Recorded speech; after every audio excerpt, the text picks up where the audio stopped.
বন্ধুসকল সকলোৰে বাবে এটা ভাল খবৰ আছে হেতু হৈছে ইমান যে অনলাইন স্কেমবোৰ হৈ থাকে মই ইমান ভিডিঅ' বনাই থাকো ইমান মানুহৰ পইচা গৈ থাকে এইবিলাকৰ হাজাৰ হাজাৰ কমপ্লেইন আমাৰ চৰকাৰ ঘৰলৈ পুলিচৰ ঘৰলৈ ডেইলি গৈ থাকে কিন্তু দুৰ্ভাগ্যবশতঃ ইয়াৰ খুব কম কেছে মানে সলভ কৰা যায় মানে বহুত কম মানুহে পইচা ঘূৰাই পায় বা এনেকুৱা ঠগবাজিৰ পৰা মানে কমপ্লেইন কৰি বাচিব পাৰে হেতু কাৰণে চৰকাৰে এটা সলিউশন দিছে এটা এপ্লিকেশন লঞ্চ কৰিছে গভৰ্নমেন্টৰ ফালৰ পৰা ইণ্ডিয়ান গভৰ্নমেন্টে এই এপ্লিকেশনটো প্ৰতিটো ফোনতে বাধ্যতামূলক কৰিছে আৰু নতুন যিবিলাক ফোন আহিব সেইবিলাকক মানে প্ৰি ইনষ্টল হৈ এপটো আহিব আৰু আপোনাৰ ফোনত যদি এই এপ্লিকেশনটো নাই তেনেহলে আপুনি শীঘ্ৰে এপ্লিকেশনটো ইনষ্টল কৰি লওক আপোনাৰ নিজৰ কাৰণে ভাল হ'ব আৰু লগতে ভৱিষ্যতে যদি কিবা বিপদ হ'ব লগা আছে তাৰ পৰা বহুতখিনি বাচিব পাৰিব এই এপ্লিকেশনটো কি হয় ই কেনেকৈ হয় ইয়াক কেনেকৈ ইনষ্টল কৰিব লাগিব ইয়াত কি কি ফিচাৰ্ছ আছে ইয়াৰ দ্বাৰা আপুনি কেনেকৈ ফ্ৰডৰ পৰা বাচিব পাৰিব এই গোটেইখিনি কথা এই ভিডিঅ'ত আমি আলোচনা কৰিবলৈ ওলাইছো শেষলৈকে ভালদৰে চাব আৰু শেষত এটা কমেন্ট কৰি যাব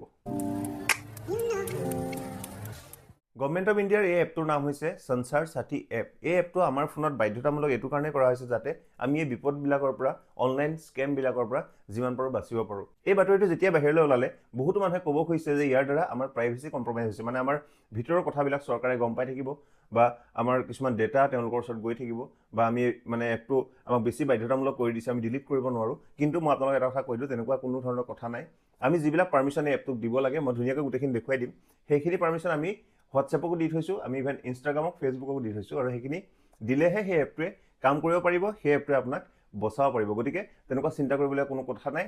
চৰকাৰৰ ফালৰ পৰা এপটো আহিছে আমাৰ প্ৰটেকচনৰ কাৰণে যেহেতু এটো আনিছে গতিকে আমি এটো ইনষ্টল কৰিব লাগে আৰু সকলোৱে ব্যৱহাৰ কৰিব লাগে আৰু ভিডিঅ'ৰ শেষত আমি চাম এই এপটো সঁচাকৈ আনষ্টল কৰিব নোৱাৰি নেকি বহুতে কৈ আছে যে এই এপটো আমাৰ ফোনত থাকিব এটো মানে আনষ্টল কৰা বা ডিলিট কৰাৰ কোনো অপচন নাথাকে কিন্তু আমি লাষ্টত চেক কৰি চাম আনষ্টল কৰিব পাৰি নে নোৱাৰি এতিয়া মই মোৰ ফোনত সংসাৰ সাথী এপটো ইনষ্টল কৰিম আৰু আপোনালোককো দেখুৱাম কেনেকৈ ইনষ্টল হয় আৰু ভিতৰত কি আছে গোটেইখিনি আমি ডিসকাস কৰিম এপটো ইনষ্টল কৰিবৰ কাৰণে আপুনি প্ৰথমে যাব লাগিব আপোনাৰ প্লে ষ্টৰত আৰু তাতে গৈ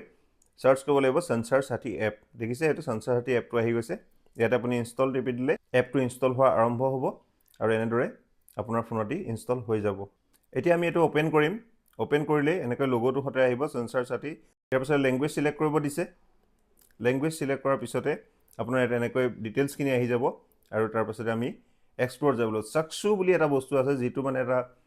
পোৰ্টেল হয় বা ডোমেইন হয় যেটোৰ দ্বাৰা আমি সকলো বস্তু আমি চাব পাৰিম বা এপটোৱে মনিটৰ কৰি থাকিব ইয়াৰ পাছতে আপোনাৰ পাৰমিশনখিনি খুজিব এছএমএছ পাৰমিশন আৰু ফোন কলৰ পাৰমিশন এই দুটা আপুনি মানে ওকে কৰি দিব লাগিব প্ৰসিড কৰি দিব লাগিব ইয়াৰ পাছতে আপোনাৰ মেছেজৰ এটো এলাও তাৰ পাছতে এটা কলৰ কাৰণে এলাও আৰু এছএমএছৰ কাৰণে এটা এলাও এই গোটেইকেইটা বস্তু এলাও কৰি দিয়াৰ পাছতে আপোনাক ৰেজিষ্ট্ৰেচনৰ কাৰণে খুদিব ৰেজিষ্ট্ৰেচন আপোনাৰ ফাৰ্ষ্ট নেম আৰু লাষ্ট নেম দুটা টাইপ কৰি দিব লাগিব তাৰ পাছতে আপোনাৰ ৰেজিষ্ট্ৰেচনটো কমপ্লিট হ'ব আৰু আপোনাৰ নাম্বাৰৰ পৰা মানে ভাৰত চৰকাৰৰ যেটো টেলিকমিউনিকেশ্যন ডিপাৰ্টমেন্ট আছে তেওঁলোকলৈ এটা এছএমএছ যাব ইয়াত এনেকৈ সেন্ড অপচনটোত ক্লিক কৰি দিলে এই এছএমএছটো গুছি যাব অলপ সময় ভেৰিফিকেশ্যন প্ৰসেছটো চলি থাকিব তাৰ পিছতে আপোনাৰ ৰেজিষ্ট্ৰেচনটো কমপ্লিট হ'ব আৰু আপুনি এপ্লিকেশনটো সম্পূৰ্ণৰূপে ব্যৱহাৰ কৰিবলৈ যোগ্য হৈ পৰিব ইয়াত সব প্ৰথমতে আছে এটা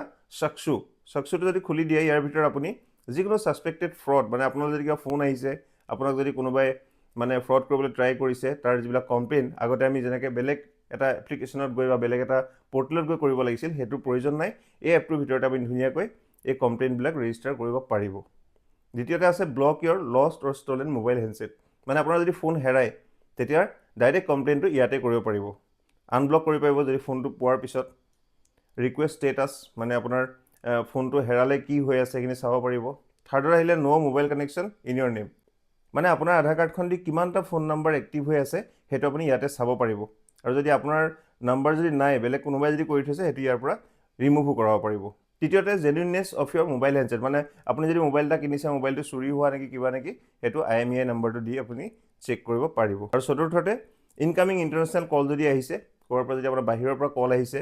আপোনাৰ যদি ফ্ৰড যেন যদি অনুভৱ হৈছে তেনেহলে হেখিনি বস্তু আপুনি ইয়াতে ধুনীয়াকৈ সাবমিট কৰি এটা কমপ্লেইন ৰেজিষ্টাৰ কৰিব পাৰিব গতিকে এপ্লিকেশনৰ ফিচাৰ্ছখিনি আপোনালোকে সকলোৱে দেখা পালে এটা আমাৰ প্ৰটেকচনৰ কাৰণে হয় আমাৰ কোনো ধৰণৰ বিপদ নকৰে গতিকে আমি সকলোৱে সেফলি এই এপটো ইউজ কৰিব পাৰো আৰু বহুতে ক'ব খুজিছে যে এপটো আনষ্টল নহয় চাওঁচোন আহক একবাৰ কৰিব পাৰি নোৱাৰি আনষ্টল অপচন আহিছে